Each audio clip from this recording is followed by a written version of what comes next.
The great crystal halls of Harmony Station sparkled like diamonds against the black of space.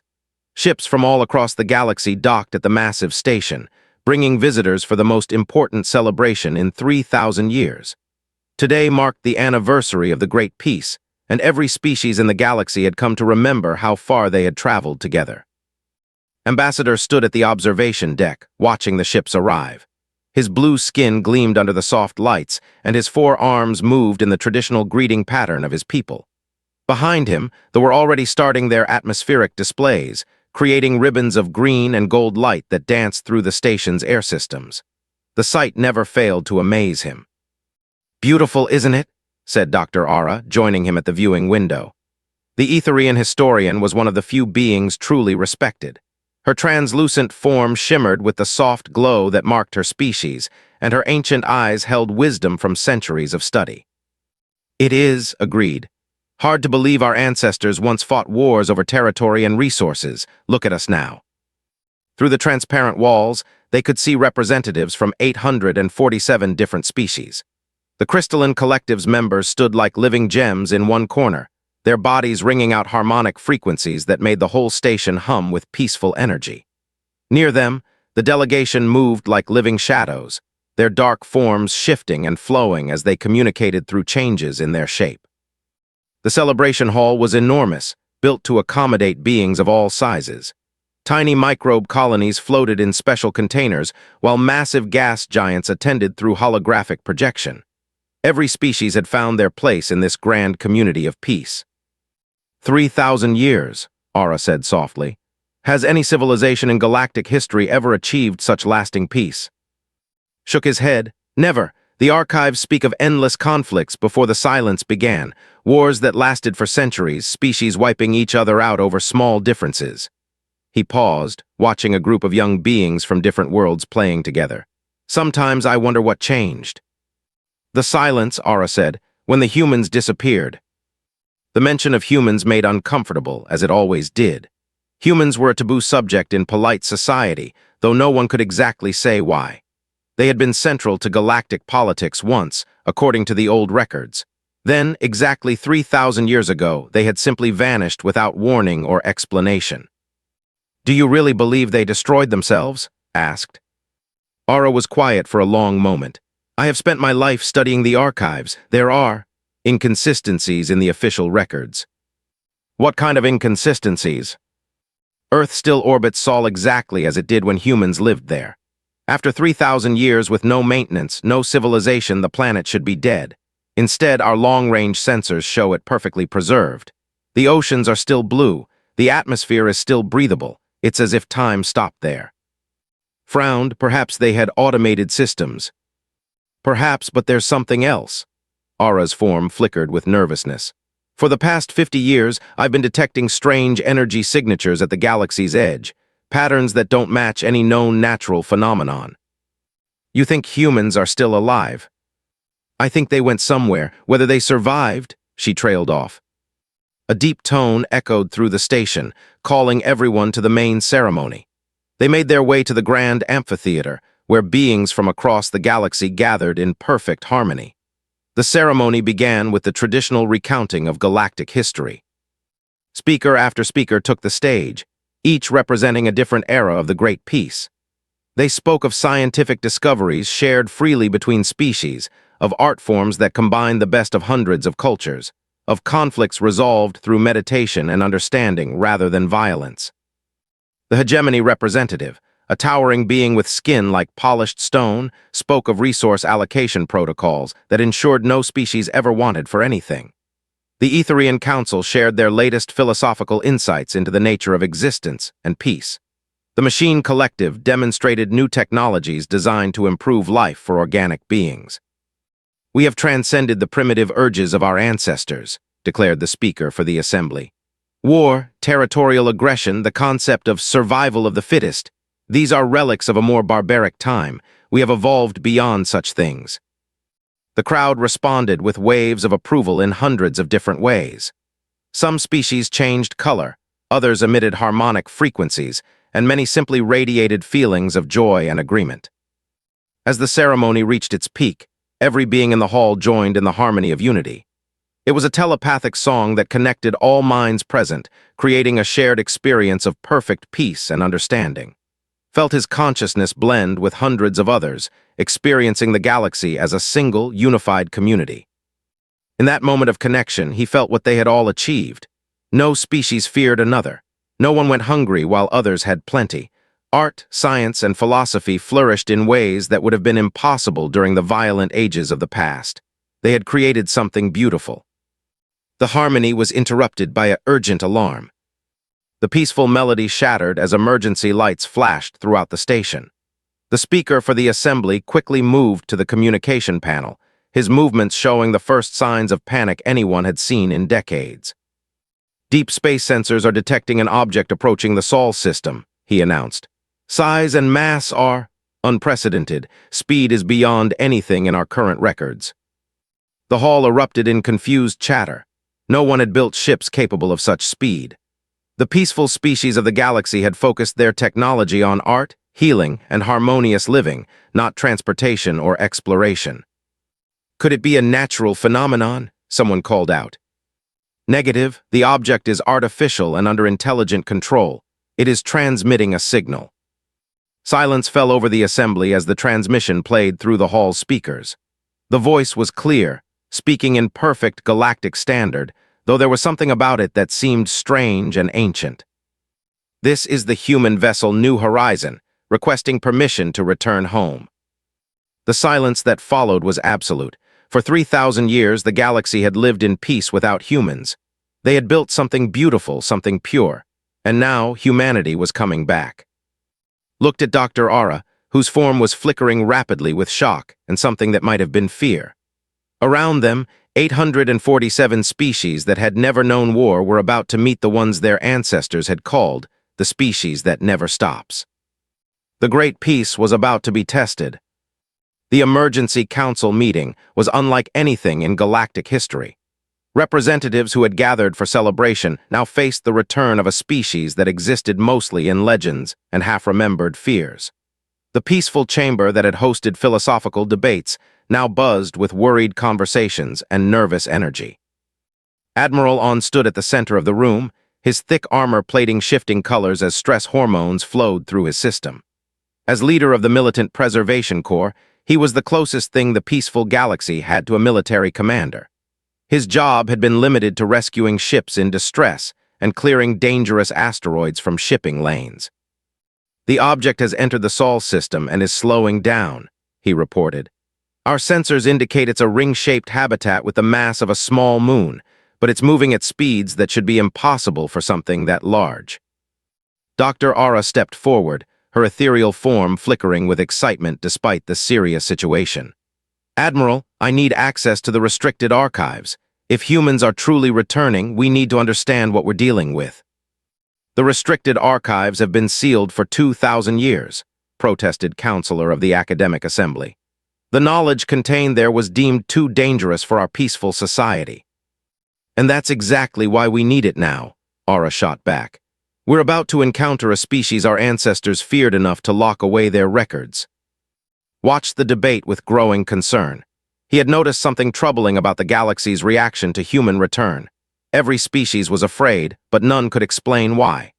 They had no living memory of humans, no personal experiences of human aggression, yet the fear was deep and instinctive. "What do our current defensive capabilities look like?" asked the speaker for the assembly. Admiral On's armor plating darkened. "Minimal. We have mining platforms that could be converted to defensive use, rescue vessels with basic shields, and a few exploration ships with light armaments for asteroid clearing. The peaceful accords banned the development of weapons 3,000 years ago." "Because we didn't need them," Counselor said firmly. "We resolved our conflicts through meditation and understanding." "That works when everyone agrees to be peaceful," On replied. "But humans never signed the peaceful accords. They disappeared before the treaty was written." The debate was interrupted by new sensor readings. The human vessel had settled into Earth's orbit and was releasing smaller ships. But these weren't the warships everyone expected. The vessels appeared to be construction platforms and what looked like civilian transports. "They're beginning some kind of planetary operation," the sensor technician reported. Energy readings are off the charts. They appear to be terraforming Earth. The main screen showed real-time images of Earth's surface. Dead oceans that had been empty for 3 suddenly sparkled with life. Brown wastelands turned green with impossible speed. The humans were bringing their back to life using technology that made current galactic science look primitive. "How are they doing that?" whispered the Crystalline Collective's representative, their body ringing with confused harmonics. "The energy expenditure alone should require the output of several stars," added a machine collective unit. "Our calculations suggest they're manipulating matter at the quantum level." Dr. Aura finally received permission to access the restricted archives. As the ancient files opened, her form grew brighter with shock at what she discovered. The sealed records painted a picture of humanity that was very different from the peaceful galaxy's assumptions. "They weren't destroyed by war," she announced to the assembly. "According to these files, humans left voluntarily, but the reasons were classified beyond my clearance level." "What can you tell us?" asked. "Humans were involved in every major conflict in galactic history, not always as aggressors, but always as participants. They had a saying, 'If you want peace, prepare for war.' They believed that strength was the only thing that prevented conflict." The assembly reacted with confusion and horror. The concept of preparing for war to achieve peace was completely foreign to their way of thinking. "But they were also responsible for many of the galaxy's greatest technological advances," Aura continued. "Faster-than-light communication, energy shields, even the basic principles of terraforming that we use today. Humans created most of the technology that allows our peaceful civilization to exist." New reports came in from the Sol system. Human ships were not only restoring Earth, but doing things that shouldn't be possible. They were bringing back extinct species through some form of temporal manipulation. Dead continents were being rebuilt from the molecular level up. The entire planet was being restored to exactly how it had been 3,000 years ago. "How long would it take us to accomplish similar terraforming?" asked the speaker. "With current technology, several centuries," replied the Terraforming Guild representative. "They're doing it in hours." Admiral On made a difficult decision. "I'm assembling a diplomatic mission to make contact. We need to understand their intentions." The volunteers for the mission were few. Most species representatives were too frightened by the implications of human technology. Finally, a small group assembled. Representing the diplomatic corps, Dr. Aura as scientific advisor, Admiral On for military perspective, and counselor to ensure peaceful intentions. As their ship approached the human habitat ring, its true scale became apparent. What had looked like a moon-sized structure from a distance was revealed to be something far more complex. The ring wasn't just a habitat, it was an entire civilization. Cities, forests, and structures that understanding covered every surface. The population readings suggested trillions of beings living within. "How did they build something like this?" asked in amazement. "More importantly," On said grimly, "what were they doing while they were gone? This isn't a refugee fleet or an exploration vessel. This is a fully developed civilization that's been growing and advancing for 3,000 years. Their ship was guided to a docking bay that could have housed their entire station. The bay was filled with human vessels of designs that ranged from familiar to completely alien. Some ships looked like advanced versions of technology from 3,000 years ago. Others appeared to be built using principles that shouldn't exist. As they disembarked, they were greeted by a small group of humans. The aliens were surprised by how normal they looked. No visible technological augmentation, no exotic modifications, no signs of genetic enhancement. They appeared to be the same baseline humans that had left the galaxy 3 ago. Their leader was a woman who introduced herself simply as Sarah. She was wearing casual clothing and offered them coffee and cookies as if she were welcoming neighbors to her home.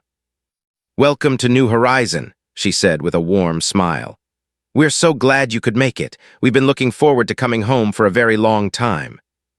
The casual normality was more unnerving than any display of advanced technology could have been. Here was a species that had just demonstrated capabilities beyond galactic understanding, treating their arrival like a neighborhood reunion. Found himself studying Sarah's smile and wondering what secrets lay behind it. The meeting room looked like something from ancient Earth history books. Sarah had led them to that perfectly recreated a park from humanity's past, complete with grass, trees, and what she called a picnic table. The normality of it all made the alien delegation deeply uncomfortable. Sat carefully on a wooden bench, trying to process what he was seeing. Around them, human children played simple games while their parents watched from nearby blankets. The scene was so ordinary that it felt like a dream after witnessing the impossible technology required to restore Earth. "Coffee?" Sarah asked, pouring from a simple ceramic pot. "I know most species can process caffeine safely. We've kept good records of galactic biology." Dr. Aura accepted a cup with her energy-based appendages, studying Sarah with intense curiosity. "You appear exactly as humans did 3,000 years ago. No technological integration, no biological enhancement. How is that possible?"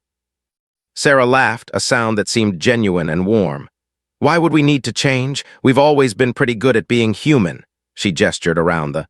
"Besides, this is what we wanted to come home to." Admiral On leaned forward, his armor clicking against the wooden table. "Your technology suggests advancement beyond anything in galactic records. The terraforming of Earth, the size of your habitat ring, the speed of your travel. How do you accomplish these things without modifying yourselves?" "Tools," Sarah said simply. "We've always been good with tools. Give a human a problem and we'll build something to solve it." She took a sip of coffee. "We had a lot of time to practice." Counselor spoke carefully, trying to maintain diplomatic protocol. "We're curious about your intentions. Do you plan to reclaim territories that humans once controlled?" "Oh no," Sarah said quickly. "We're quite happy with just Earth. You've all done such a wonderful job with the galaxy. Peace for 3,000 years, that's incredibly impressive." Her smile widened. "We're very proud of what you've accomplished." Something about her tone made uncomfortable.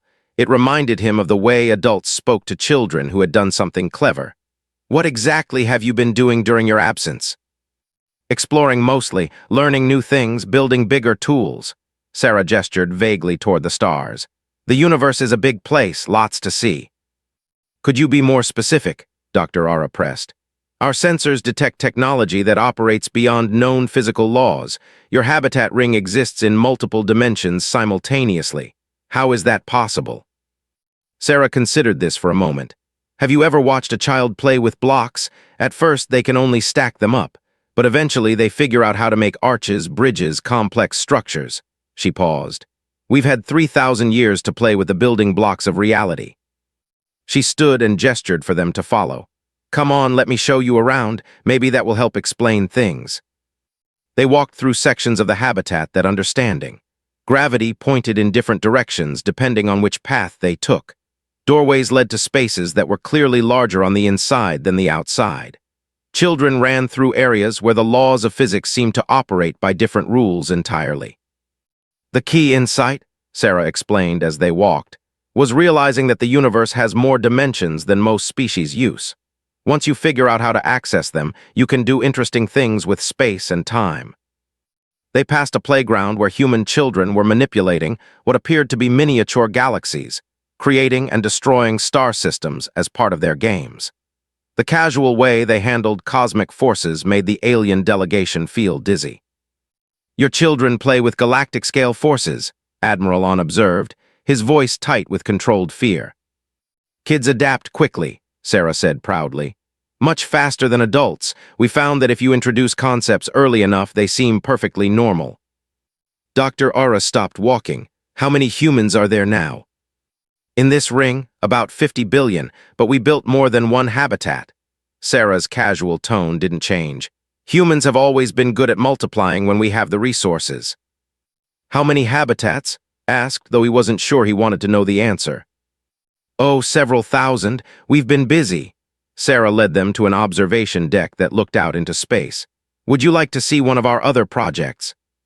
The view outside showed Earth in the process of restoration, but beyond it, space itself seemed to be shifting. Stars moved in patterns that shouldn't be possible, creating geometric shapes across the void. "What are you doing to the stars?" Counselor asked weakly. "Reorganizing them for better efficiency. The random distribution was wasteful." Sarah spoke as if she were discussing rearranging furniture. "Don't worry, we're not disturbing any inhabited systems. We're very careful about that." The full scope of human activity was becoming clear, and it terrified the delegation. This wasn't a returning civilization. This was a cosmic force that had spent 3 reshaping reality according to its own design. "Why did you really leave the galaxy?" Dr. Aura asked. Sarah's expression grew more serious. "Because you were all developing so beautifully. Art, philosophy, peaceful cooperation. You were becoming everything we hoped you could be." She paused. "But our presence was interfering with that development." "How do you mean?" "Every time humans were around, everyone else started building weapons, started preparing for war, started thinking about conquest and defense."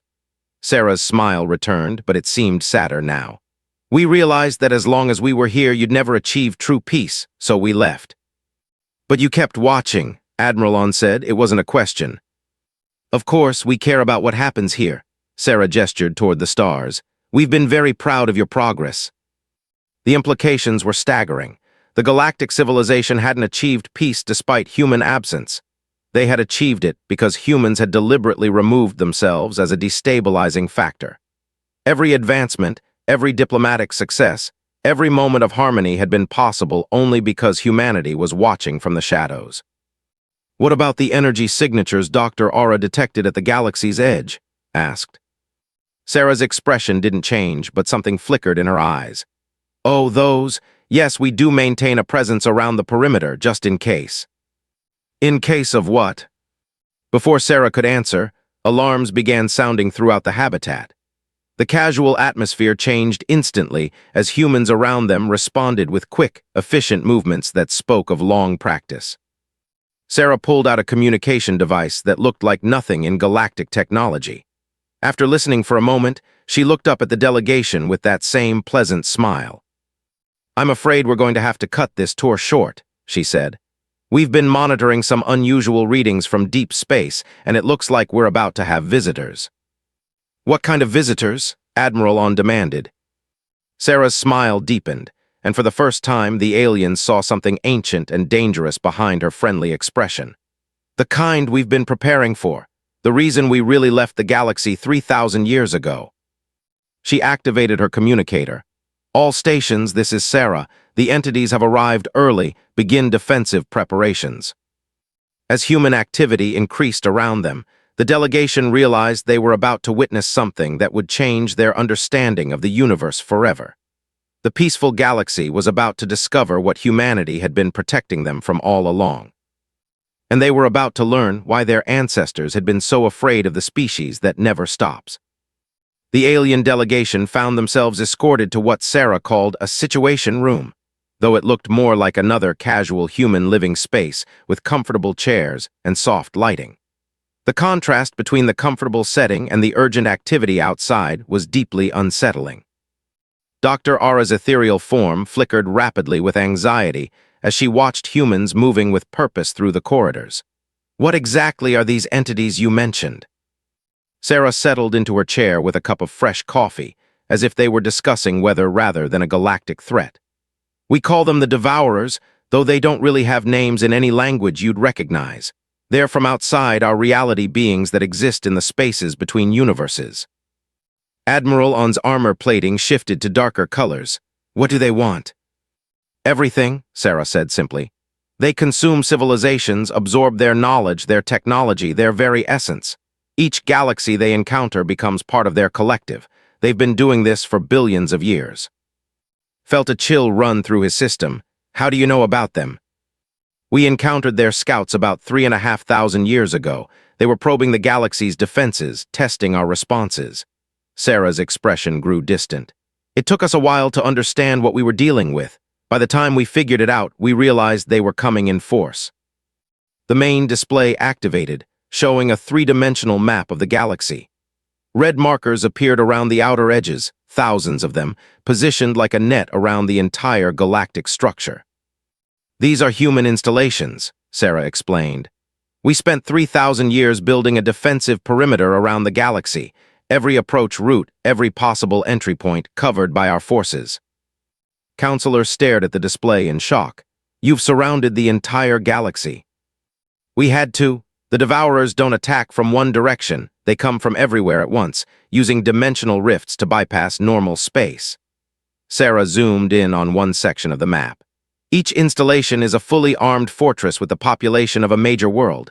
We've been preparing for this war for 30 centuries.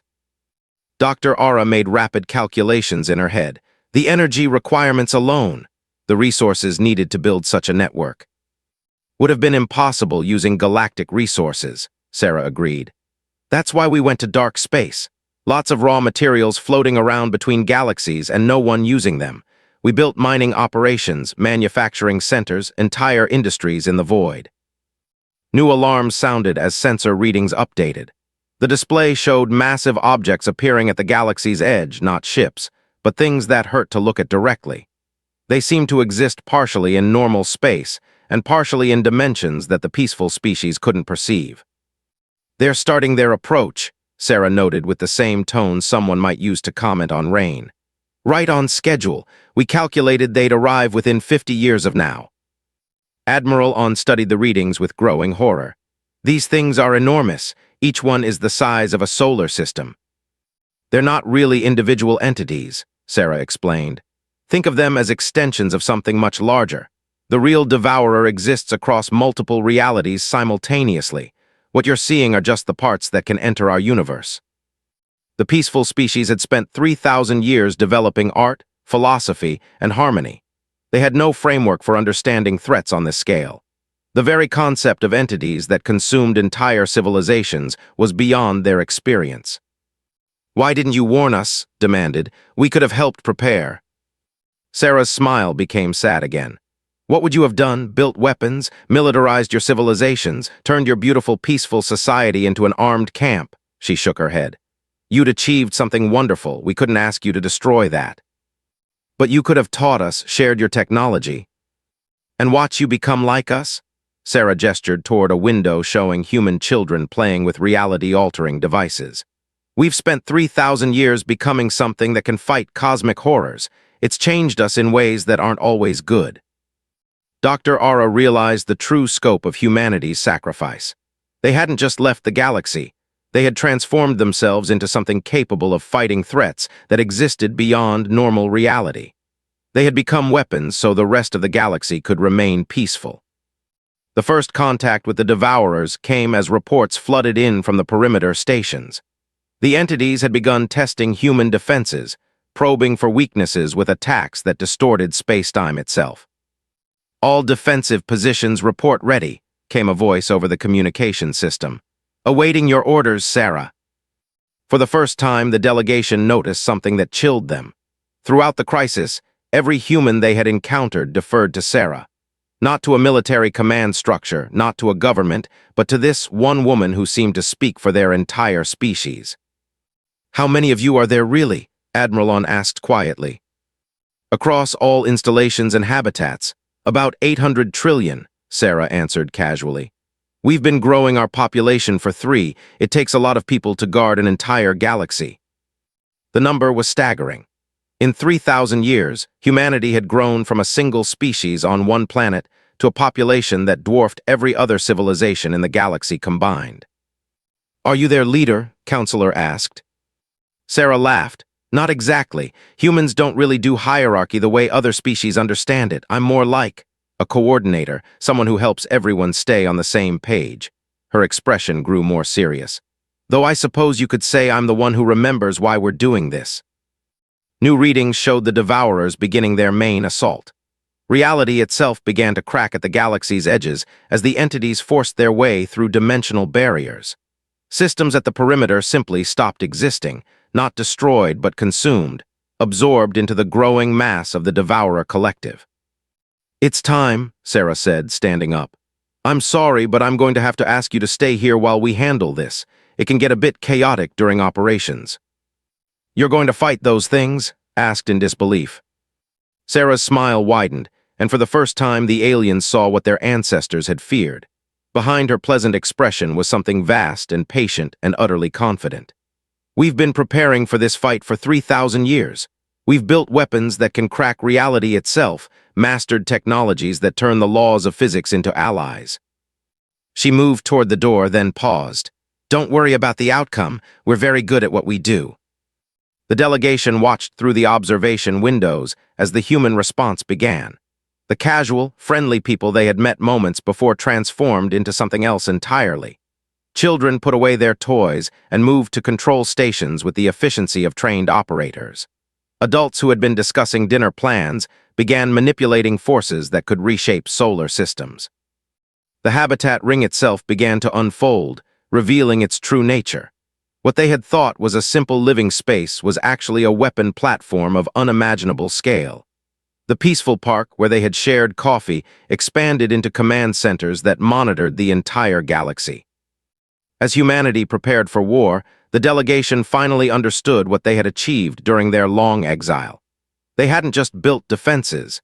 They had transformed their entire species into a force capable of fighting threats that existed beyond the comprehension of peaceful civilizations. The real war was about to begin, and the galaxy was about to discover what it meant to be protected by the species that never stops. The war lasted exactly 17 minutes and 12 seconds. The alien delegation watched in stunned silence as humanity revealed what 3,000 years of preparation could accomplish. The habitat ring they stood in was no longer recognizable as a simple living space. Walls had folded away to reveal command centers that stretched beyond sight. The comfortable park where they had shared coffee was now the central hub of a military operation that spanned the entire galaxy. Through the observation windows, they could see other human installations activating across space. What had appeared to be distant stars suddenly revealed themselves as massive defensive platforms, their disguises dropping away like veils. The empty space between galaxies erupted with human vessels emerging from dimensional storage. Phase 1 initiated, announced a calm voice over the communication system. All perimeter stations report full activation. Dr. Ara watched her instruments struggle to process what they were detecting. The energy readings are beyond measurement. They're manipulating the fundamental forces of the universe. Admiral On's armor had gone completely black, a stress response his species showed only when facing extinction. How is this possible? No single civilization could build something on this scale. The answer came as they watched human children, the same ones who had been playing simple games earlier, now operating control systems that managed reality itself. A girl who couldn't have been more than 10 years old was casually adjusting gravitational fields around entire star systems, creating barriers that the devourers couldn't cross. They're not just using advanced technology, realized with growing horror. They've made their children into living weapons. Sarah appeared beside them, though none of them had seen her approach. Her movement through space seemed to ignore normal physics. Not weapons, she corrected gently. Guardians, there's a difference. The first wave of devourers struck the human perimeter and simply stopped. The entities that had consumed thousands of galaxies found themselves trapped in fields of twisted spacetime, unable to advance or retreat. Reality itself had become humanity's ally. The devourers exist in 17 dimensions simultaneously, Sarah explained, watching the battle with professional interest. Most species can only perceive 3 or 4 dimensions, so they seem invincible, but humans have learned to work in all 17. The main display showed the scope of the human response. Weapons that shouldn't exist fired across impossible distances, each shot precisely calculated to hit targets in multiple dimensions at once. The devourers found themselves cut off from their home reality, isolated in pockets of controlled spacetime. Phase 2 initiated, came another announcement, beginning dimensional isolation protocols. The aliens watched as humanity began to dismantle the attacking force with surgical precision. They weren't just destroying the devourers. They were taking them apart, studying them, learning from them even in the midst of battle. "Are you analyzing them while fighting?" Counselor asked in disbelief. "Always," Sarah confirmed. "Every encounter teaches us something new. That's how humans learn best, by taking things apart to see how they work." Her smile widened. "The devourers have given us some very interesting ideas for improving our defenses." Dr. Ara realized something that made her ethereal form flicker with shock. "You've done this before. This isn't the first time you've fought them." "Oh no," Sarah agreed. "They've been testing our defenses for centuries. Small probes, minor incursions, gradually increasing pressure." She gestured toward the display. "This is just the first time they've committed to a full assault." The truth was staggering. Humanity hadn't just prepared for this war, they had been fighting it for generations, each encounter making them stronger, more capable, more perfectly adapted to combat threats that existed beyond normal reality. Phase 3 initiated, the voice announced, beginning containment and research protocols. The delegation watched as the most powerful entities in known existence were systematically captured and isolated for study. Beings that could consume entire civilizations were being herded into containment fields by human teenagers who treated the operation like a science project. "What will you do with them?" Admiralon asked. "Learn from them," Sarah said simply. "The universe is full of threats we haven't encountered yet. Every new enemy teaches us how to handle the next one." She paused, watching a group of devourers being loaded into what appeared to be a research vessel. "Besides, they might be useful allies once we figure out how to communicate properly."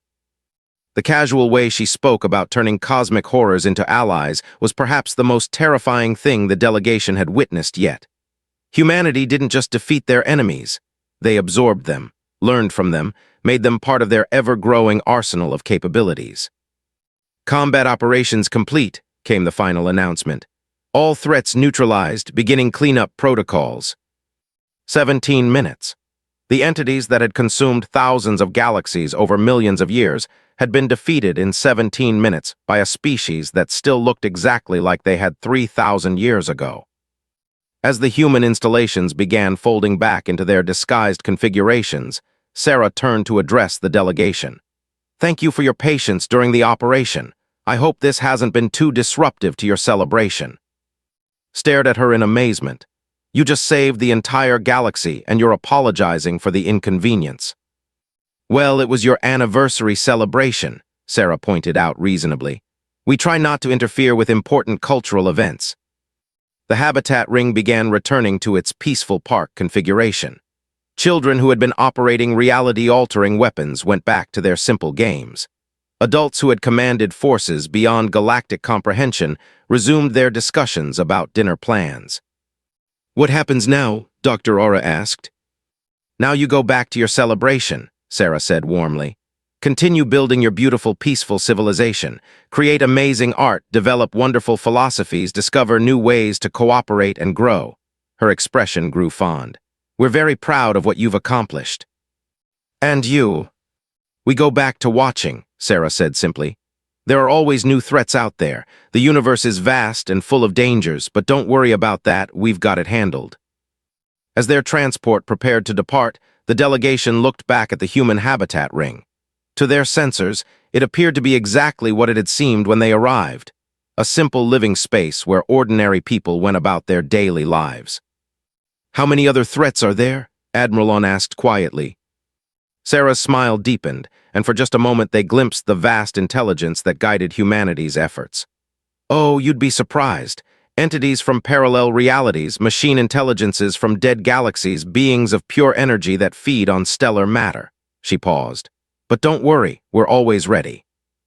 The transport carried them back toward Harmony Station, where the celebration of galactic peace continued. The other species would never know how close they had come to extinction, or what humanity had sacrificed to protect them. Behind them, the human fleet began disappearing back into dimensional storage and dark space camouflage. Children returned to their games with reality-altering forces.